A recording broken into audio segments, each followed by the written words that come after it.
Apa Rizal? Tengah-tengah malam ni aku nak balik rumah, baru balik daripada kerja. Kau boleh faham tak? Janganlah buat cerita yang mengarut-mengarut ni tengah malam ni. Aku dah nak lalu kat jalan yang entah apa-apa lah.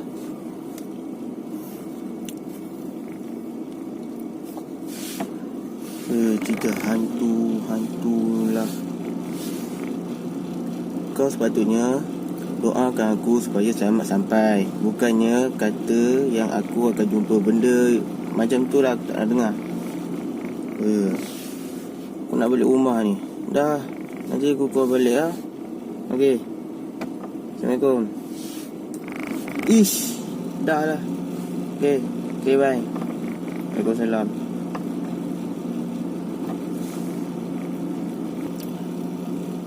Aku sungguh masih sayang padamu. Jangan sampai kau meninggalkan aku. Begitu sangat berharga dirimu bagiku. Kan ku pastikan setia di hatimu. Kan ku korbankan semuanya.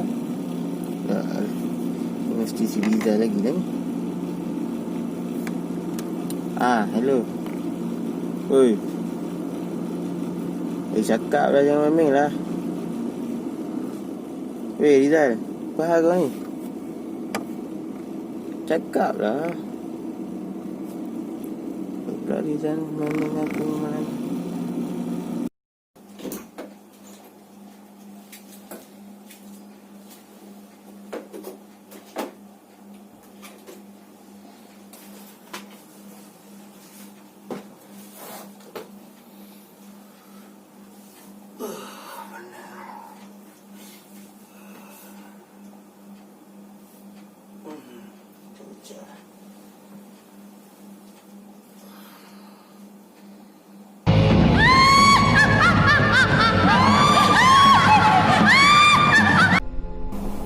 Assalamualaikum.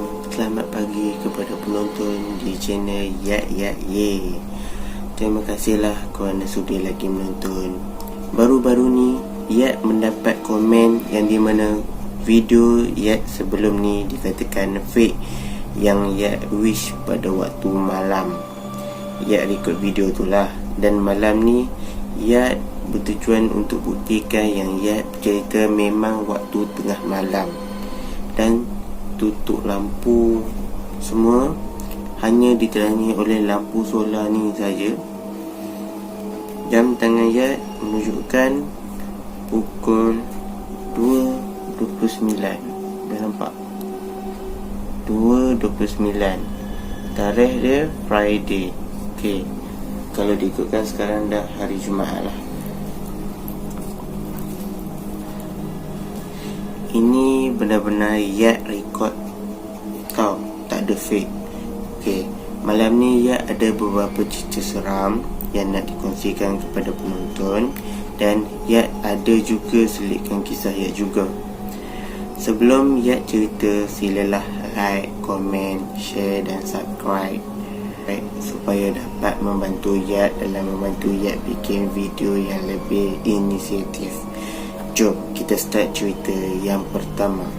4 suara misteri. Kisah ini berlaku di utara Malaysia. Dalam cerita ini kita namakan watak ni sebagai Fitri. Fitri berkongsikan pengalamannya yang tinggal di rumah teres 2 tingkat. Dia selalu mendengar bunyi humming dari luar tingkat bilik tidurnya di tingkat 2. Pada jam lebih kurang pukul 5 pagi, ketika dia sedang bersiap untuk berangkat ke sekolah, tiba-tiba suara humming seorang perempuan dengan jelas didengari oleh Fitri. Fitri tidak tahu apakah punca biliknya selalu didengari oleh suara tersebut, sehingga kini dia hanya buat endah tak endah sahaja. Dan jika terdengar lagi, dia membuka surah bacaan Al-Quran dari telefon bimbitnya sehingga tidak dengar lagi suara tersebut. 3. Assalamku. Ini pula kisah terjadi di bulan Ramadan baru-baru ini. Kita namakan watak ini sebagai Saleh. Dia menceritakan, Selepas sahur dan solat subuh, dia menyambung tidurnya semula di biliknya. Pada pagi itu, hujan begitu lebat. Biliknya berada di tingkat atas rumah perkampungan. Dalam pukul 8 pagi, tiba-tiba dia terjaga dari lenanya setelah mendengar suara Assalamualaikum sebanyak 2 kali. Suara itu dari arah pintu biliknya yang terbuka sedikit. Dia mengatakan suara itu seakan-akan kakaknya, tetapi kakaknya tidak pernah memanggilnya dengan memberi salam. Saleh tidak menjawab salam tersebut kerana dalam fikirannya mengatakan mana mungkin dengar suara memanggil ketika dalam hujan lebat yang memerdukan bunyi hempasan air di bumbung. Dia bangun dari katil dan turun mencari kakaknya di tingkat bawah. Betapa terkejutnya Saleh melihat kakaknya yang masih lagi tidur lena di bilik. Pengalaman ini sangat meremangkan bulu tengkuknya sehingga kini dia lebih berhati-hati jika terlena selepas waktu solat subuh. Tua ikut balik.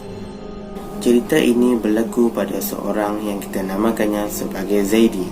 Zaidi menceritakan sewaktu dia pulang dari kerja, dia tidak nampak apa-apa yang menyeramkan tetapi dia merasakan satu aurah yang ganjil.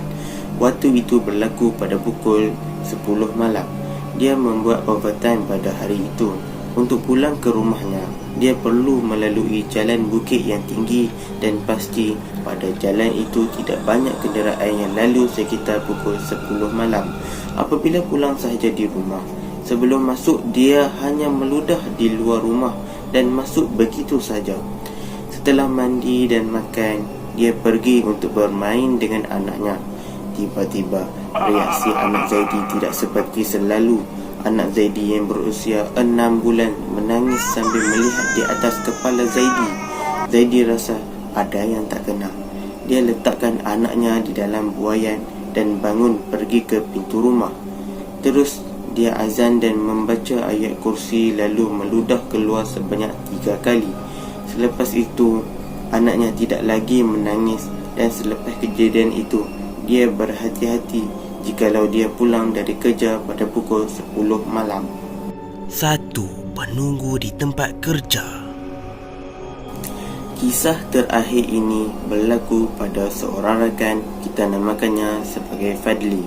Dia berkongsikan kisahnya sewaktu bekerja di kilang pada waktu malam.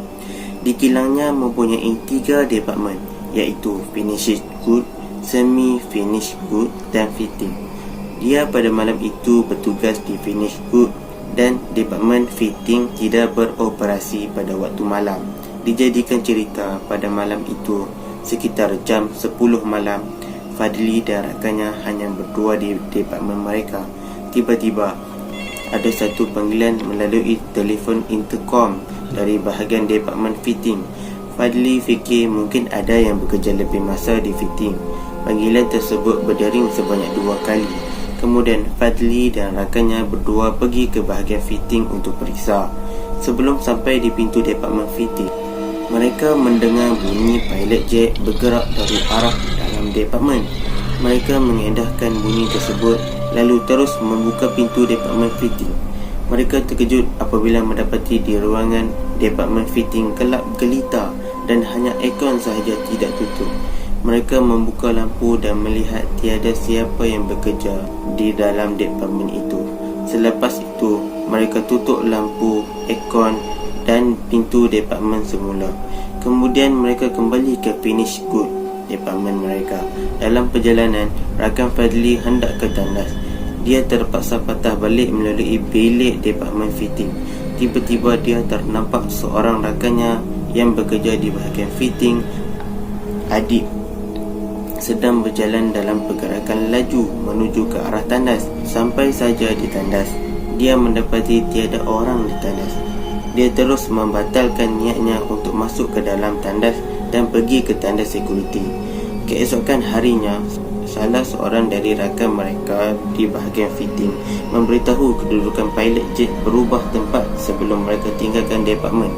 Fadli saling berkongsikan cerita yang mereka alami semalam. Kejadian itu sememangnya bersangkut paut dengan di tempat fitting sebelum didirikan sebuah kilang. Memang mengerikan jika kita sedang bertugas tempat kerja ada yang memerhati dan ada yang mengganggu. Okey, itu saja guys story untuk kali ini, dan insyaAllah jika ada lagi ghost story ia akan sajikan kat korang. Janji guys, terus support video Yat, like, share, subscribe. Okey, sehingga jumpa lagi. Assalamualaikum, selamat pagi.